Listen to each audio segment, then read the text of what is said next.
Yesu alihogonya kunena vivi, watangulia kumbuka kwenda Jerusalemu. Bayi achenda hatariho kala hehe na kazizi ka Betifage na ka Betania kahiza murima wifao wa Mizeituni, akiyahuma anafunzi yairi na malagizo gaga. Endani hata kazizimu zikoerekezana nako muchangira mundaona mwana wanzowe ariye kaza pandwa ni mutu azafungwa. Muhuguleni mumurehe haha. Bayi makimureha kwa Jesu, makihalago maamba gao, makigahandika hodulu za ye mwana wanzo. Gonya makimkweza Jesu hudu. Ikarari hukala kwendani, atu mahala maamba gao, makigahandika mongerani. Bayi ari hukala zafika heji mtaramuko wa mulima wa Mizeituni.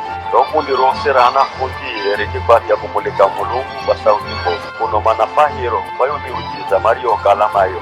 Makiamba alipe iye mtawani azaye kaisa zinarabwa deri narikale ko mulungu na nguma yenu ba mulungu ariyetu. Bayi mafarisayo angine kahiza romundi makimwamba Jesu, Mwalimu, ambiro anafunzi omanyamale he. Yesu akiasikizi akiamba Ao makinyamala ena mwambira kamare gagamawe gandapiga lonzo kare.